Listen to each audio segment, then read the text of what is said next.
questions. All right. So we'll be looking at BP fashion question, November 2023. This was the diet, Madam, what's her name? Madam Esther blasted 93. So the diet she blasted. She really blasted this auditor. Somebody scored in 97, man. And even ACC, I've not seen somebody score 97 in ACCA audit. Talk more of ICAN. All right, it's good. Okay, so let's look at question 1A, B, and D of BP fashions. The question came up with the financial statements like a decoy. It was a decoy to confuse people. Think you are going to audit numbers.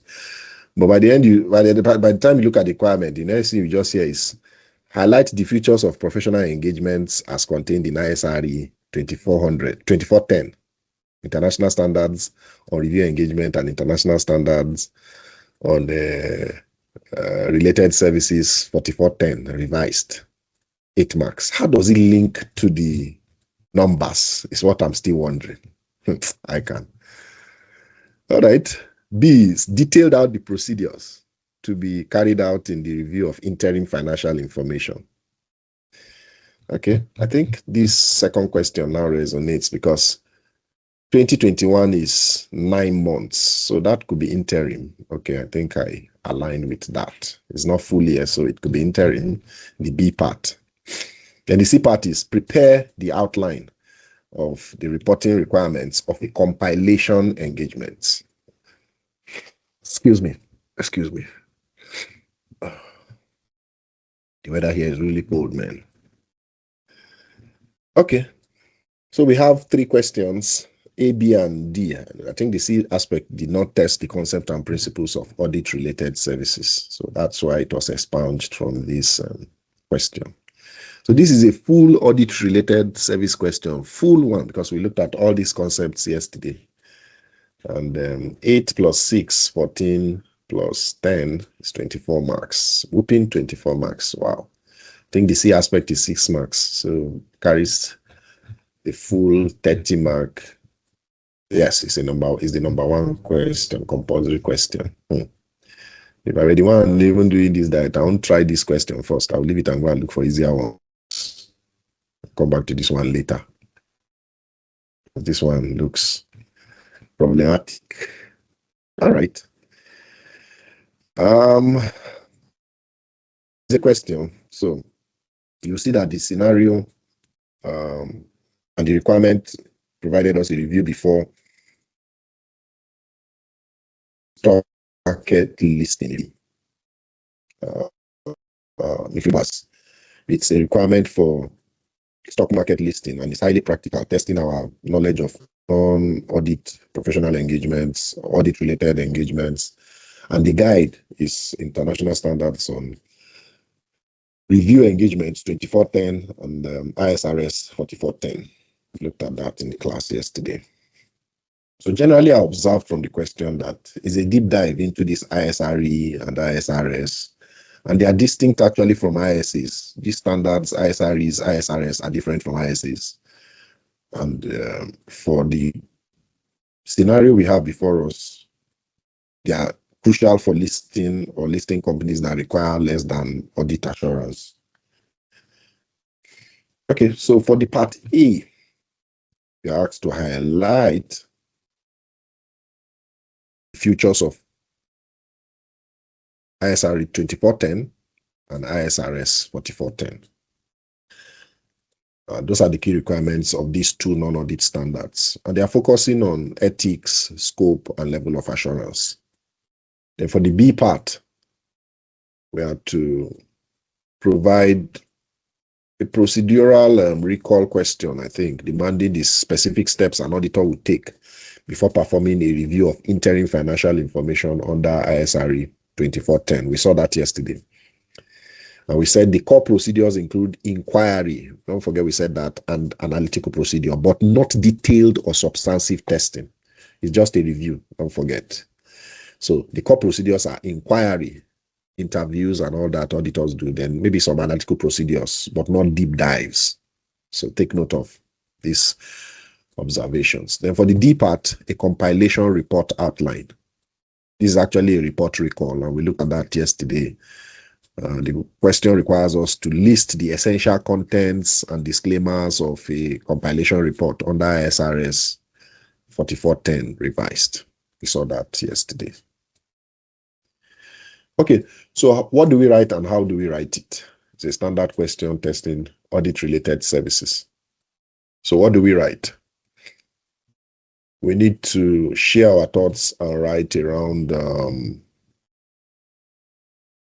providing key characteristic of each standard, focusing on areas around ethical duties, engagement terms, and the assurance level. So how do we write that? ISRE 2410, we need to state the purpose. That's ISRE 2410. The purpose is to review interim financial information, actually. And that's the standard that guides interim financial information. And you need to list 4 core requirements around number 1, ethics, quality management based on the current ISQM 1, ISQM 2, and the ISA 220 revised. Don't forget. Number 3, skepticism. Number 4, engagement letter. So ISRE 2410 guides this interim financial information review. Take note of that. Also in writing, how do you write ISRS 4410? You also need to state the purpose. The purpose of ISRS 4410 is compilation, and list 4 key requirements around emphasizing the lack of assurance and management's responsibility in compiling the information. It's very important. So those are the key or core purposes of ISRE 2410 and ISRS 4410. Okay, so you need to go through the slides to link and look at how to answer the question based on the lectures we had yesterday. It's a practical question that tests our understanding of that concept. All right, so those are my thoughts on the A part. And for the B part, we are asked to detail out the procedures to be carried out in the review of interim financial information. Okay, the procedures. So what do you write here? You need to list 6 specific ISRE 2410 procedures, and the list must go beyond the full audit because it's an interim audit, not full year.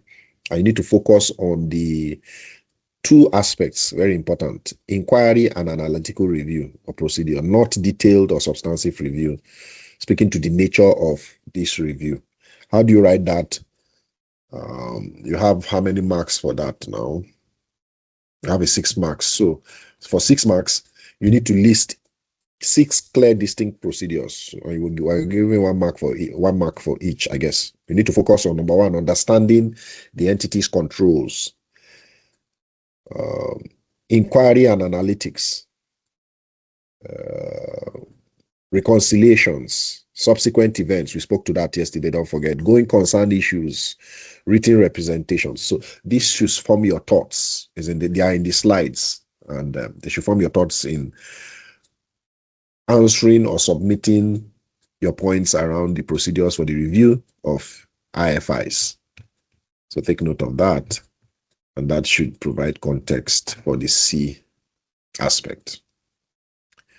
Then for the D aspect, prepare the outline of the reporting requirements of a compilation engagement. So what do you write for the D aspect? You need to list the 10 most important components of the ISRS 4410 we looked at yesterday on compilation report, with emphasis on the disclaimer of assurance. We spoke to disclaimer, that caveat yesterday. So how do you write that? You need to list 10 distinct reporting components, and 1 mark is for each.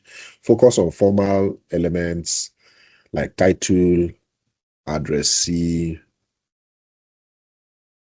and the crucial responsibility and areas around non-assurance statements. So read through the answers and just go through the slides, then try to practice this kind of typical question. Yeah. So Generally, you need to strategize around earning 24 marks because 24 is whooping. 24 is whooping almost 1/4 of the entire marks. And if you're doing number one is even compulsory, you cannot choose. So in strategizing to earn substantial amount of these marks, you need to distinguish the standards. You need to clearly differentiate between ISRE 2410 that speaks to moderate and limited assurance, and for ISRS 4410 that provides no assurance. So use the correct standard name, and you just need to practice in the introductory sentence for full contextual marks. So you just need to practice. Don't get these things mixed up. You also need to focus on non-audit language around. Avoid using audit opinion or audit procedures. They are not audit standards. So when discussing this engagement, instead use language like conclusion, inquiry, review, analytical procedures, no assurance. Yes, so focus. Don't mix up audit language. These are not audit standards. Take note of that. Also acknowledge responsibility in all parts of the question. Emphasize that management and those charged with governance retain full responsibility of the financial information, especially in the compilation and review reports. This is very important in strategizing how to address such a question. Take note of it, please. All right. And the next thoughts are around the marking key. How would be able to pick the marks? Okay, so let's see the examiner's report. Poor, wow, poor performance. Okay, so please, let's take note of it. Poor performance is actually a complex area, I must admit. But then you have to memorize some of these things for it to stick. Okay, so for the fourth, or for the marking key now, you need to be guided by ISRE 2410. So the A part states we have 8 marks, okay? Speaking to the features of ISRE 2410 and ISRS 4410, 8 marks. We spoke to those features, but let's go over it again. For ISRE, International Standard on Review Engagements 2410, number 1 is the feature around ethical requirements. A firm must comply with the same ethical requirements, including independence, as it does for main audit work. So independence, ethical requirements are non-negotiable for also review engagements. It's a key feature. Number 2, professional skepticism. A review must be planned and performed with attitude of professional skepticism, same as audit. So it's the same thing. There's no difference for the features. Also, engagement terms. Engagement letter must be agreed with the client in an engagement letter. The terms must be agreed in an engagement letter, clearly defining the scope and the objective of the work. And number 4 is documentation. The same thing with audits. Documentation must be sufficient to support the review conclusions and evidence that the review was conducted in accordance with ISRE 2410. So they are the same features with audits you are replicating here. So let's see for features of ISRS 4410 to earn the other 4 marks, because we have 8 marks at stake. So ISRS 4410, International Standards on Related Services or Review Services, speaks to compilation engagements. And for compilation engagement, there is no assurance provided. The accountant or the practitioner does not provide any assurance on the compiled information. It is simply presenting financial data based on management's input. Another key feature is management's responsibility. The client's management is responsible for accuracy and completeness of the information provided for the compilation under this ISRS 4410. And number 3 is required disclosure. The engagement letter must explicitly state that the work is not an audit or a review and cannot be relied upon to disclose error or fraud. Very key. So required disclosure is important. And number 4 is a key feature around withdrawal from the engagement. The accountant or the practitioner must withdraw if they become aware that the information provided by management is unsatisfactory or unclear, incomplete, or inaccurate. and management refuses to correct it, we spoke about that yesterday, so he can withdraw from the engagement. So those are key features of compilation engagement that is different from review engagements. This is very, very important. Then that's for 8 marks. Then for 6 marks, the procedure in the review of interim financial information. The strategy is to list 6 core ISRE 2410 procedures, and you pick 1 mark for each. So let's go over that again. We've spoken about it, but let me remind us. Number 1 is to obtain understanding of the entity and its environment, including its internal controls, to assess the risk of misstatement. Number 2 is inquiry and analytical procedures around performing inquiries of management, questions, and analytical procedures sufficient to form the review conclusions. They are primary procedures, not detailed or substantive testing. Take note of that.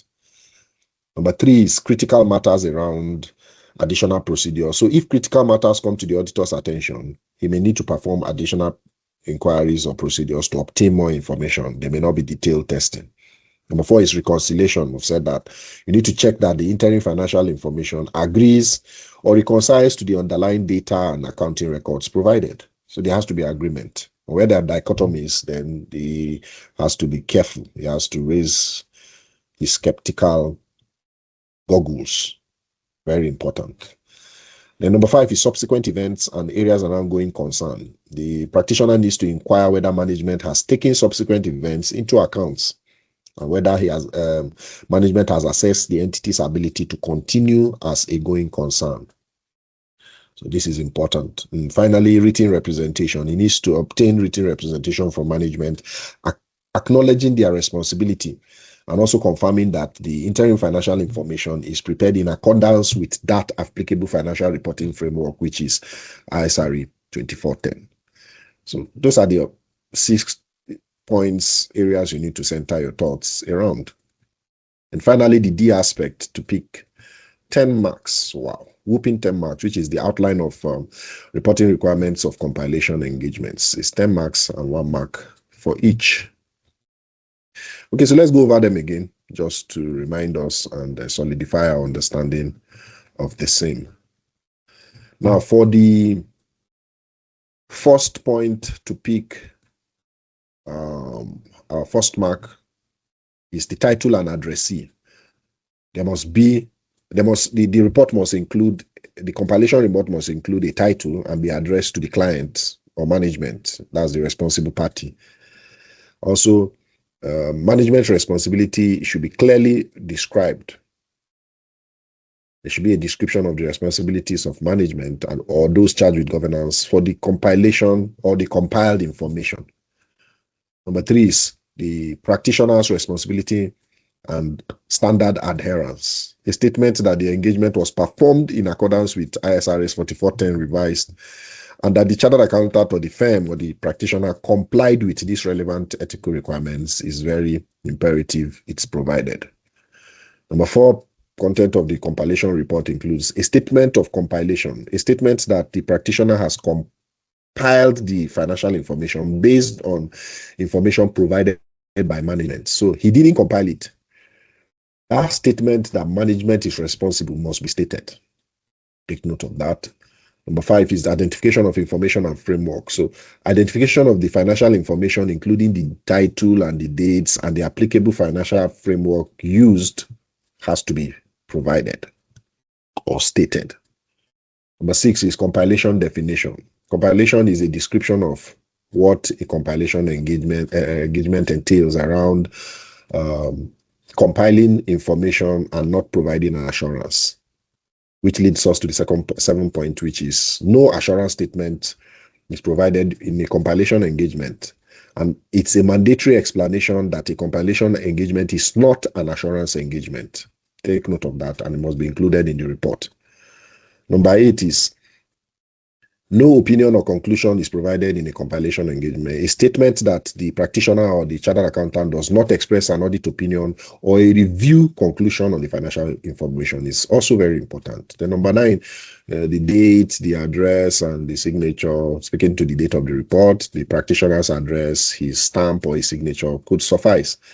And finally, the special purpose framework, if applicable, The framework used to prepare the report could be stated. An explanatory paragraph could describe the purpose and the intended users, and warn also that it may not be suitable for other purposes except for the users of that information's purpose. All right, so that's how to pick the 10 marks. So go through the answers. The examiner has provided a detailed answer for that, about 14 of them. So that should make sense in our preparation. Okay, a lot of people have left the call. I guess people are tired.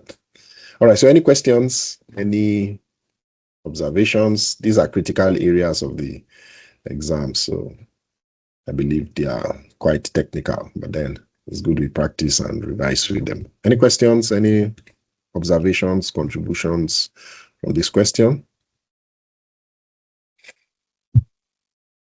General Sami, are you still there? I know you always respond. I'm with you, okay. Sir. My friend Jay, I hope you are awake. Julie, are you there?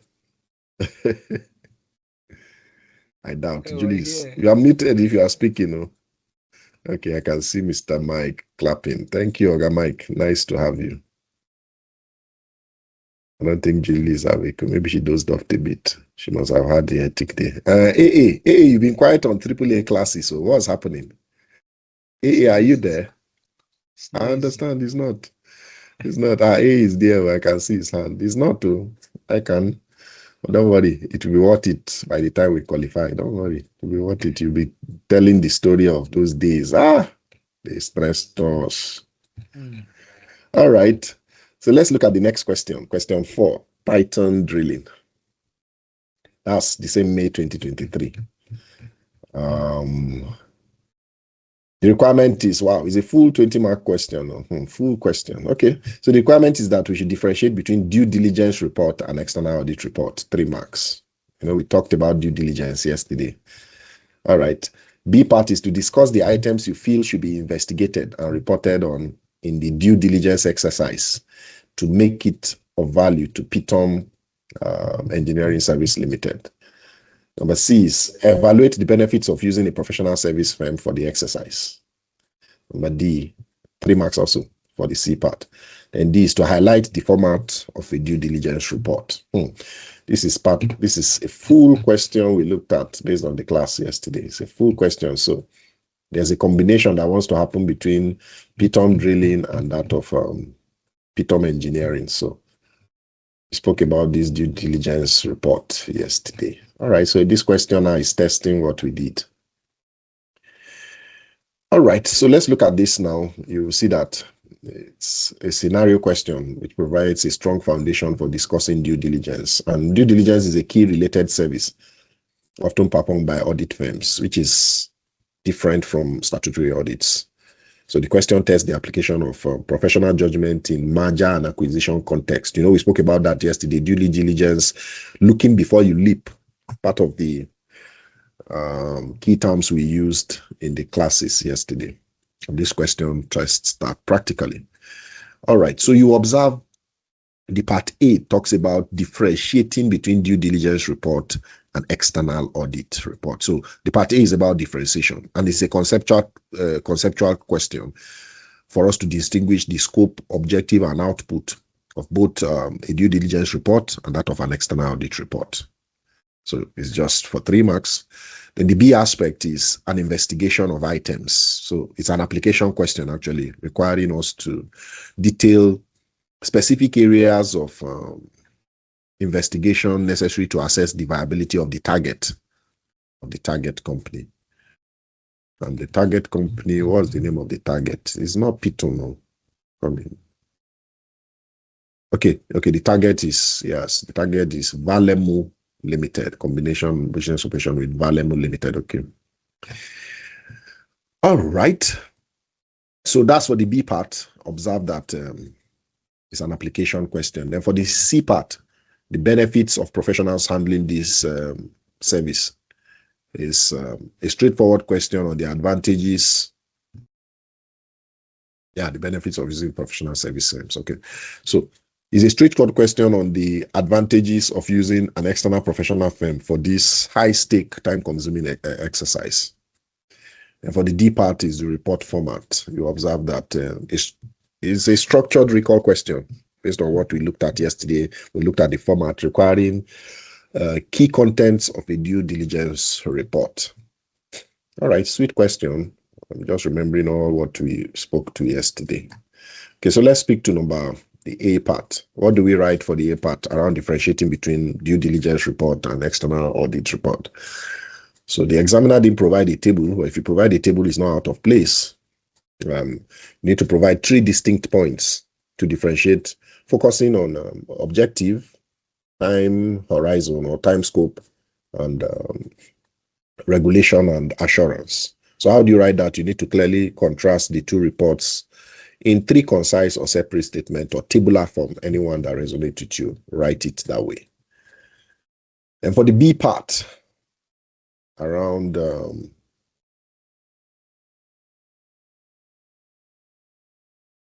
prompt is to discuss the items you feel should be investigated or reported on in a due diligence exercise to make it of value to Python Engineering Services Limited.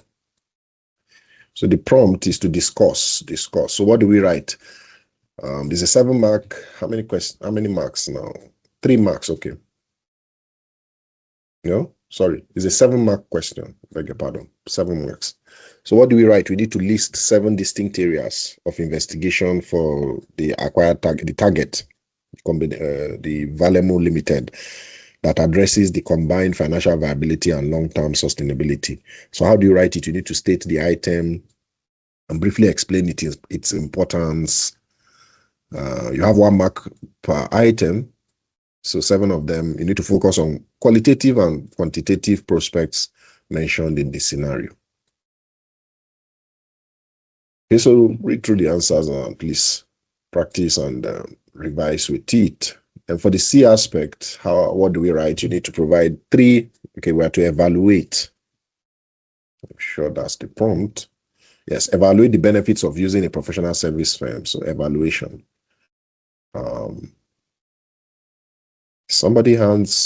Okay, I thought somebody's hand flashed. All right. So we have to evaluate the benefits of using a professional service firm, and your thoughts should center around providing at least 3 distinct benefits that an external professional firm offers over using Python Drilling's own internal staff to carry out that assignment. So how do you write that? Focus on number 1, expertise, efficiency, and also objectivity and credibility. So efficiency, expertise, objectivity, and credibility are benefits you could derive from professional service firms. Yesterday we said some of those big fours have specialized units that handle these areas. So take note of that. And for the D aspect, the format of the report, of a due diligence report, we also spoke to that yesterday. So what do you write around this? You need to provide 7 distinct structural components. It's a 7 mark question. So 1 mark for 1 component. You have so much to write on here. So these 7 distinct structural components should cover the high-level sections and critical content with them. So how do you write that? List 7 key elements, because we have 1 mark per element. And you need to cover introduction, main body analysis, and appendices. We spoke to that yesterday, if you remember. So generally, you need to strategize to earn your marks. So it's very important for you to understand you need to contextually apply some of the scenarios in this case. So when answering, you need to reference some of the scenario facts. And the goal is for you to reduce the risk of failure, generally around the merger or the combination of this assignment, especially considering the target, which is Valemo Limited, small size, and riverine focus based on the scenario. So you need to apply, contextually apply some of your thoughts in writing based on the scenario. Also focus on future decision making. Around due diligence is primarily about future decision making. Should we merge?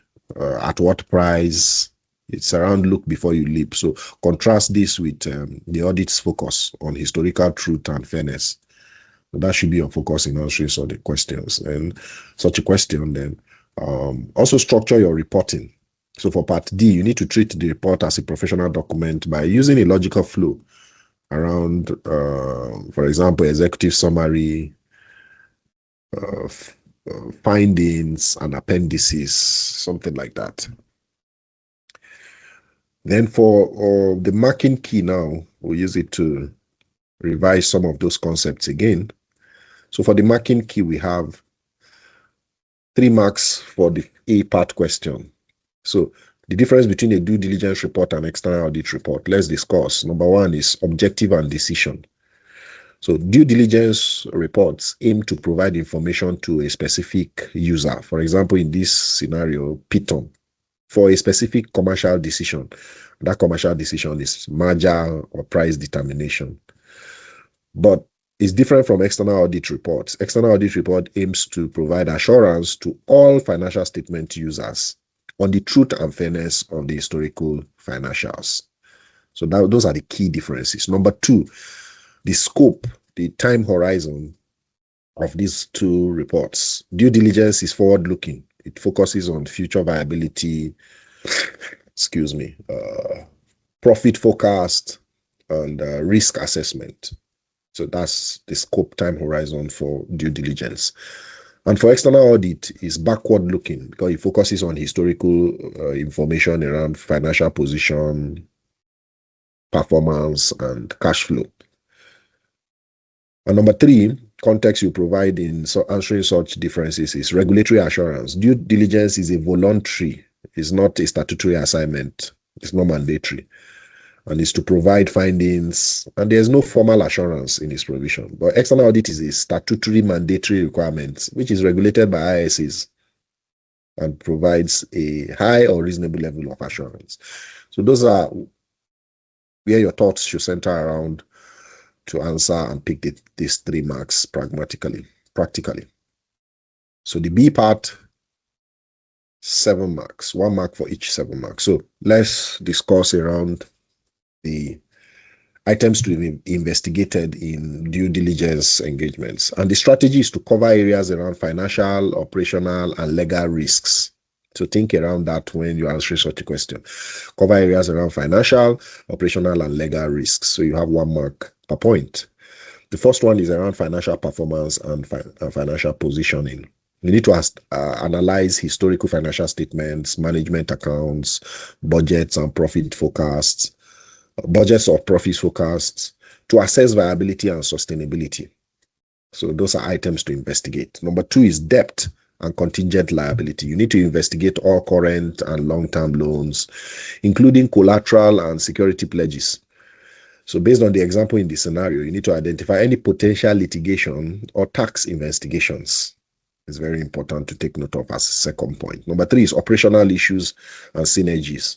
You need to review major customer contracts and supplier relationships. So for example, contract termination date to assess the feasibility of combining the drilling and riverine operations. So one company is into drilling, one company is into riverine operations. So the synergy issues, you need to review that. Number 4 is identification and valuation of intangible assets. You need to identify unrecognized assets like customer lists, brand names, internally generated patents, specific to riverine areas, as these affect the true value of the targeted company that I want to combine, which is Valemo. So we spoke to that in the classes yesterday around the targets, the importance of identifying and valuing intangible assets. And number 5 is environmental compliance. So from the scenario, given the drilling and engineering services, the performance of environmental due diligence is very important, and ensuring environmental compliance is ensured to assess compliance with regulations, external regulations, and potential cleanup liabilities around spillages and all that. So environmental compliance is very important to investigate. Number 6 is key personnel and contracts. assessing the credibility and expertise of the 3 members of the target Valemu Limited, and review the key employment or the employee contracts to ensure continued post-merger operations and all that. So key personnel and contracts should also be a critical item to be investigated. The next one is tax due diligence, which is number 7. You need to review the tax history of the target company, which is Valemu, to ensure that there are no outstanding tax liabilities or investigations that could be transferred to the merged entity and is to cause wahala for the merger. So these are 7 thoughts around items to be investigated in due diligence in relation to this scenario. Don't forget, let it be in relation and link it to the scenario. So to pick the next 3 marks, which is evaluation of benefits of using a professional service firm. Number 1 is, one of the benefits is specialized expertise and experience. Most professional firms possess specific experience in due diligence and complex valuation techniques, and this will ensure the work is conducted efficiently and very comprehensively. Number 2 is objective review. Objectivity and independence is also one of the benefits. An external firm provides an objective and independent assessment of the target's viability and the freedom from bias of let's use the case now, Pitom's management team, who are eager to merge, would provide that objectivity and independence. Objective review. That's another benefit. Number 3 is it saves management time and resources. Using an external firm saves valuable time, especially for Pitom's management team, allowing them to focus on existing operations and management, which contributes 90% of the income from the scenario, while the specialists handle the substantial investigation. So that's how to provide thoughts to earn the 3 marks. Finally, for the 7 marks question on presenting the format of a due diligence report. The report should follow a structured format to maximize its value for Pitom's management. Number 1 is the title and the addressee. The title and addressee must include a clear title. So, for example, due diligence report on Valemu Limited is a title, and it should be addressed to the client, addressed to Pitom Drilling or Andrew and Cole, based on the case. And there should be summary, executive summary, very important. A brief high-level summary highlighting the key findings, major risks, and the practitioner's conclusion on the viability of the merger. Number 3, scope and methodology. Clearly outline the terms of reference, agreed objectives, and the procedures performed around inspection, inquiry, and primary analytical review. So the scope and methodology should be stated. Number 4 is the financial statement section around detailed analysis of historical and forecast financial statements around ratio analysis, quality of earnings assessments, and the likes. So that should feature in the financial analysis session. Number 5 is operational and commercial findings around analysis of non-financial information such as, market presence, contracts, technology, and management integrity.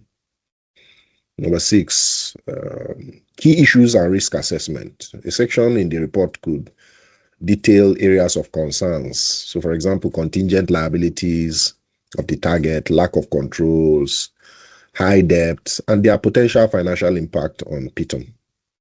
And finally, appendices. This should contain all supporting documents. So, for example, copies of key contracts, loan agreements, detailed financial schedules used to compile the main report should be attached in the appendix. All right. So that's it for this question, full question on due diligence reports. All right. So any questions if we are still awake? Any questions? Any contributions, observations? Okay, so it's almost 10:30 now. Cannot take this next question. which is same on due diligence. Okay, so I think we should stop here.